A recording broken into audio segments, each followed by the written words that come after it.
হাটে বাজারে অফিসে কাছারিতে প্রাতঃভ্রমণে সান্ধ্যভ্রমণে পার্কে চায়ের দোকানে মদের থেকে সর্বত্র একই আলোচনা। হচ্ছেটা কি? মদের ঠেক কথাটা এই তালিকায় জুড়তাম না, কিন্তু সত্যের মুখ চেয়ে জুড়তে বাধ্য হলাম। প্রথমত, আমাদের ছেলেবেলায় মদ্যপান বিষয়টা জাতে ওঠেনি মানে অমুকে মদ খায় শুনলে অনেকের ভুরু কুঁচকে যেত, এখন যায় না। এখন রীতিমতো নিরীহ নিরাপদ, একেবারে যাকে বলে রাবীন্দ্রিক চেহারার ভদ্রলোকও মদের দোকানের সামনে লাইনে দাঁড়িয়ে থাকেন মদ কেনার জন্য। তার পাশে দাঁড়িয়ে আছেন হয়তো যাকে দেখলে মা চেহারার মহিলা, বলা বাহুল্য তারও উদ্দেশ্য মদ কিনবেন। অর্থাৎ মদ নিয়ে এখন আর কোনো ট্যাবু নেই। তাই মদের ঠেককে জুড়ে নিলাম। এবং যে দ্বিতীয় কারণটা হচ্ছে সত্যের মুখ চেয়ে, মানে যে ঘটনার কথা বলবো সেটা সত্যিই ঘটেছে দুদিন আগে একটা মদের ঠেকে। বারে পান করতে করতে তিন বন্ধুর আলোচনা চলছিল, যেমন চলে আর কি। ট্রাম্পের পাগলামি, মোদি মেলানি থেকে আমির খানের আর একবার বিয়ে ইত্যাদির মধ্যে এসে গিয়েছিল রাজ্যে বিজেপির মন্ত্রিসভা তৈরি নিয়ে যে জট বেঁধেছে সেই ঘটনা। তখন কিঞ্চিত নকশাল রাজনীতির ভক্ত এক বন্ধু বলে বসেছিল কোষ্ঠকাঠিন্য রোগ হয়েছে বিজেপির মন্ত্রিসভার। সিরিয়াস কোষ্ঠকাঠিন্য রোগের যা প্রকোপ দেখছি তাতে পেশেন্ট বাঁচে কিনা দেখ, এটাই সে বলেছিল। ব্যাস, তাতেই আর এক বন্ধু তেলে বেগুনে জ্বলে উঠল। নেশা চড়েছিল তিনজনেরই। কথা বাড়তে বাড়তে শেষ পর্যন্ত প্রায় গেলাস ছোড়াছুড়ি। মাতালদের মধ্যে একটা প্রবল ভ্রাতৃত্ব বোধ থাকে। নেশা যত চড়ে এই বোধ ততই বাড়ে। কয়েক মিনিটের মধ্যে পুরো হলো তিন পক্ষ। পুরো হলটা একেবারে তিনটে পক্ষ নিয়ে ফেলল।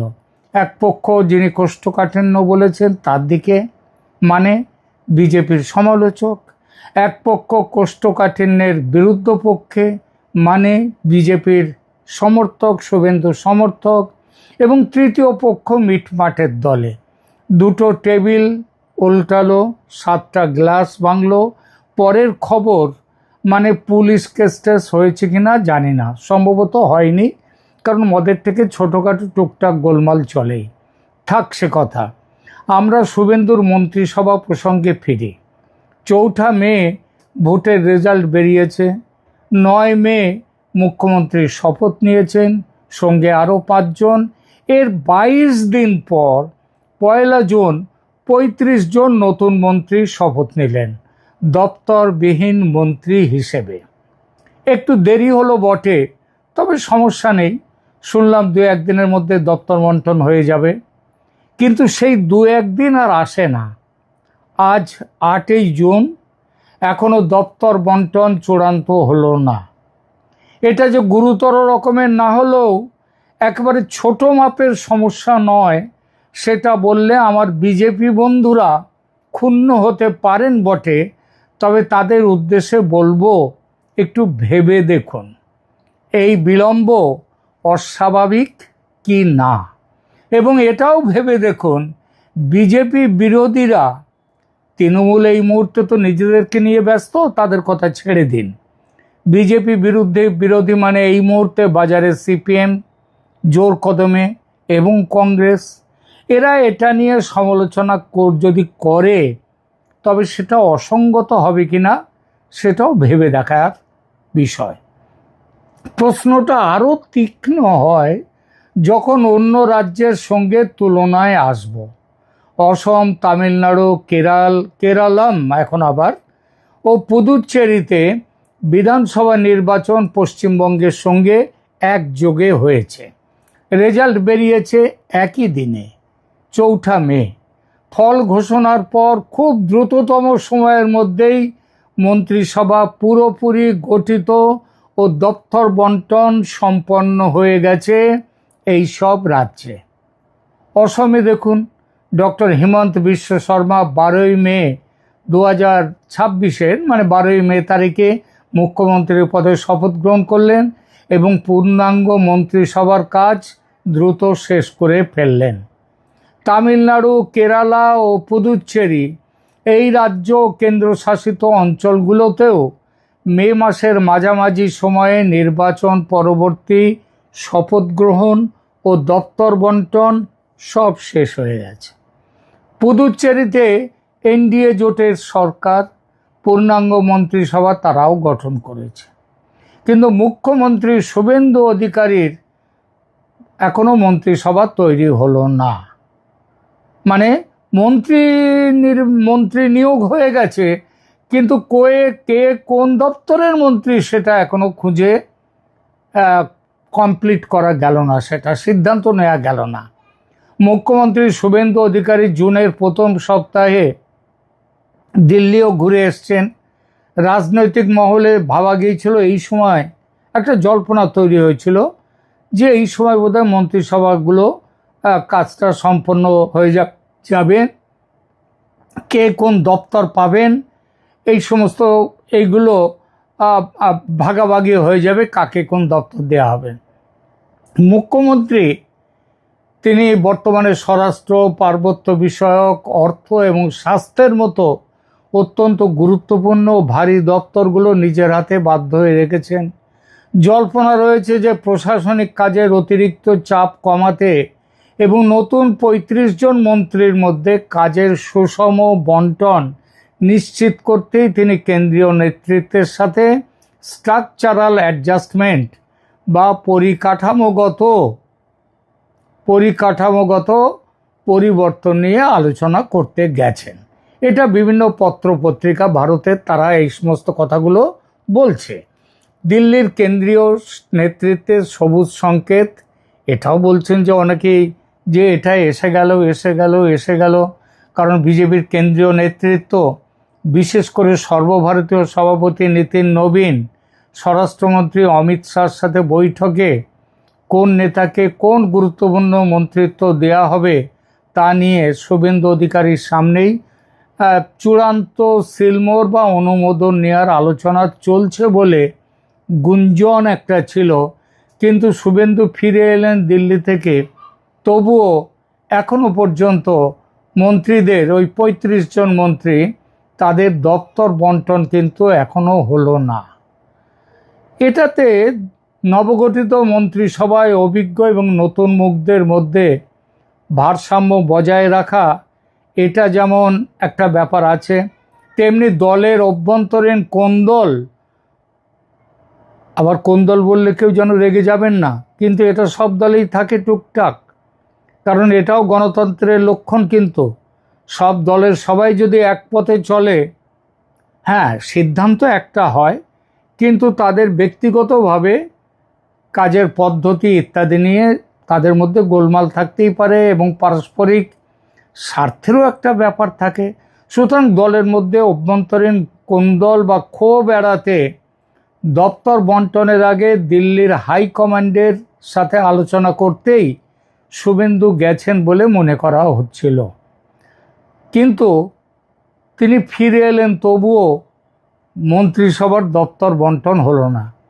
তার মানে মুখ্যমন্ত্রী তৃণমূলের নেতাদের মানে তাদেরকে পশ্চাৎ দেশে বংশদণ্ড প্রবিষ্ট করার কাজে খুব বেশি ব্যস্ত, এটা ভাবার কোনো কারণ নেই। তিনি যেহেতু দিল্লিতে গেছেন এবং ভালো গৃহিণী তিনিই হন যিনি সময় ভাগ করে ভাত যেমন রাঁধেন তেমন আবার চুলও বাঁধেন, এবং শুভেন্দু যে ভালো এবং সুযোগ্য গৃহিণী সেটা কিন্তু গত একটি মাসে তিনি বুঝিয়ে দিয়েছেন। এরপরেও যারা বিষয়টি নিয়ে কোষ্ঠকাঠিন্য ইত্যাদি বলছেন তাদের আরও দু একটা কথা বলবো। আমার যেটা ধারণা এই প্রসঙ্গে সেইটা, কেন এই বিলম্ব হচ্ছে মন্ত্রীদের দপ্তর বন্টনে, তার কিছু সংবাদ অত্যন্ত নির্ভরযোগ্য একটি সূত্র থেকে আমার কাছে এসেছে। এখানে আমি এ খবরে এসছে যে আরএসএসের সঙ্গে, কারণ আরএসএসের বেশ কিছু এবার মানুষ তারা আরএসএসের থেকে তারা বিধানসভায় ভোটে দাঁড়িয়েছিলেন, তারা নির্বাচিত হয়েছেন, অনেকে তাদের মধ্যে মন্ত্রিত্বও পেয়েছেন, এমন কয়েকজনকেও আমি জানি। সুতরাং তারা কে কোন দপ্তর পাবেন সেটা নিয়ে আরএসএসেরও একটা চাপ থাকা খুব স্বাভাবিক। তো পশ্চিমবঙ্গের কিন্তু আমার যে সূত্রে যে খবরটি আমার কাছে খুব বিশ্বাসযোগ্য মনে হয়েছে আমি সেইটাই এখানে বলবো। দেখুন, পশ্চিমবঙ্গের এই মন্ত্রিসভার উপর যে বিপুল দায়িত্ব ও প্রত্যাশার চাপ তৈরি হয়েছে সেটা নতুন করে বলার নয়। তৃণমূল কংগ্রেসের গত 15 বছরে রাজ্য দুর্নীতির অতলে তলিয়েছে। তার আগে বামপন্থীদের 34 বছরে রাজ্য শ্মশানে পরিণত হয়েছে। একদা সর্ব অগ্রগণ্য ছিল যে রাজ্য, সে রাজ্য এখন সর্বনিম্ন স্থানে। এখান থেকে টেনে তুলতে হবে। তো কোনো রোগী যখন মুমূর্ষু অবস্থায় থাকে তাকে বাঁচাতে ভালো ডাক্তার, ভালো ওষুধপত্রের সঙ্গে ভালো নার্সিংয়েরও দরকার হয়। এই নার্সদের যথাযথ ট্রেনিং দিয়ে যোগ্য করে তুলতে হয়। বামপন্থীরা তাদের 34 বছরে একটা ওই কমিউনিজম নামক একটি সোনার পাথর বাটি, সেই ঝুটা আদর্শ, আর সেই আদর্শের ওপরে ভিত্তি করে মেকি বুলি নির্ভর রাজনীতি করে রাজ্যটাকে শেষ করে দিয়েছে। আর তৃণমূল তার চূড়ান্ত দুর্নীতি এবং রাজনীতির চরিত্রহীন রাজনীতি দিয়ে অতল গহ্বরে ফেলেছে রাজ্যটাকে। এখান থেকে পুরো ওপরে তোলার দায়িত্ব বিজেপির এই মন্ত্রিসভায়। বুঝতেই পারছেন কত বড় দায়িত্ব। তো আমার কাছে যে একটি নির্ভরযোগ্য সূত্র থেকে খবর এসছে সেটা হলো, এই দায়িত্ব ঠিকমতো পালন করতে গেলে প্রয়োজন দায়িত্ব পালনে মন্ত্রীদের উপযুক্ত করে তৈরি করা। আর সে কাজটাই করছে এখন রাজ্য বিজেপির দায়িত্বপ্রাপ্তরা। খবর পাচ্ছি যারা মন্ত্রী হয়েছেন তারা কেউ শপথ নিয়ে ঘুরে বেড়াচ্ছেন না। তারা ঘুরে বেড়াচ্ছেনও যেখানে, সেখানেও ট্রেনিং নিচ্ছেন how to deliver the best, এই জিনিসের ট্রেনিং। কেউ পাল্টা প্রশ্ন করতেই পারেন, দপ্তর ঠিক হয়নি যাদের, তারা এখন কি ট্রেনিং নেবেন? একটা প্রশ্ন উঠতেই পারে। তার উত্তরটাও আমি যেটা জানতে পেরেছি এবং আমি যেটা ঠিক বলে মেনেও নিয়েছি, ঠিক হতে পারে বলে সেটা বলি। সেটা হচ্ছে, প্রত্যেকের জন্য সম্ভাব্য দপ্তর প্রাথমিকভাবে ঠিক হয়ে গেছে এবং সেই দপ্তরের হাল হকিকত বিষয়ে তারা জেনে গেছেন। কিভাবে ভালো কাজ করা যাবে, তার চেয়ে বড় হলো ডিপার্টমেন্টের ঘুঘুর বাসাগুলো ভাঙা। এটা একেবারে ফার্স্ট হ্যান্ড নলেজ না থাকলে করা যায় না। সেই সব নলেজ শেয়ারিং হচ্ছে এখন, যাতে দপ্তরের দায়িত্ব নিয়েই তারা তাদের কাজে একেবারে সঠিকভাবে ভালোভাবে এগিয়ে যেতে পারেন। একই সঙ্গে বিচার করা হচ্ছে মন্ত্রীদের কর্মদক্ষতা, টেনাসিটি, প্রশাসনিক সক্ষমতা। আমি একজন মন্ত্রী সম্পর্কে একটা খবর পেয়েছি, তার নাম ধাম করব না, কিন্তু আমি এখানে খবরটা শেয়ার করলে কারোর কোনো ক্ষতি নেই। ভদ্রলোক, উচ্চ শিক্ষিত, অত্যন্ত সৎ মানুষ, কিন্তু যাকে বলে কনফ্রন্টেশনিস্ট, তার মানসিকতা হচ্ছে একটা লড়াইয়ের। তার এই অতিরিক্ত লড়াকু মনোভাব কতটা যুক্তিযুক্ত সেটা কাজের মধ্য দিয়ে তাকে বুঝিয়ে দেয়া হচ্ছে। এইসব ট্রেনিং দেওয়ার দায়িত্বে কে বা কারা আছেন আমার কাছে খবর এককভাবে কেউ নেই।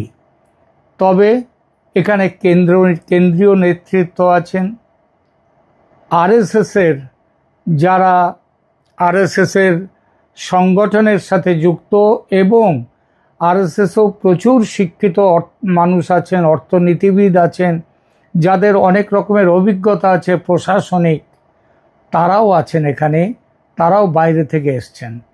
তবে এদের মুখ্যমন্ত্রীর যিনি উপদেষ্টা সুব্রত গুপ্ত মহাশয় এই পুরো ব্যাপারটা কোঅর্ডিনেট করছেন, এমন খবর আমার কাছে আছে। সুতরাং মন্ত্রী নির্বাচন ও তাদের দপ্তর বন্টনে অহেতুক বিলম্ব হচ্ছে বলে উদ্বেগ প্রকাশ বা সমালোচনা করছেন যারা, তাদের বলছি এই বিলম্ব কিন্তু আদৌ অহেতুক নয়। আর একটা কথা মনে রাখবেন, পশ্চিমবাংলার গত ৪৯ বছরের অভিজ্ঞতায় মন্ত্রীদের কিন্তু খুব বড় জায়গা রাখেনি, এবং একটা ধারণা এখানে তৈরি হয়েছে যে ডিপার্টমেন্টের যারা সচিবরা, অফিসাররা, তারা যেভাবে চালাবেন মন্ত্রীরা সেইভাবেই চলেন, এমন একটা ধারণা তৈরি হয়েছে। সেই ধারণাটা পশ্চিমবঙ্গের নতুন মন্ত্রিসভা, হ্যাঁ, কনফ্রন্টেশন নয়, কিন্তু মন্ত্রীরা একেবারে যা করবেন অন্ধের মতো, ওই সেক্রেটারি, সচিব, অফিসাররা যা করবেন সেখানে সই এই মন্ত্রীরা করবেন না। এই জন্যেই এদেরকে উপযুক্ত করে নেওয়া হচ্ছে, এবং বলি কে কোন দপ্তর পাবেন সেটা প্রাথমিকভাবে দেখে নিয়ে, ঠিক করে নিয়ে, তারপর তাদেরকে ট্রেনিং দেওয়া চলছে। আপাতত এখানেই রাখছি। আপনাদের মতামত কমেন্ট করে জানাতে ভুলবেন না, এবং সেই সঙ্গে অনুরোধ, সাবস্ক্রাইব করে আমার পাশে থাকবেন।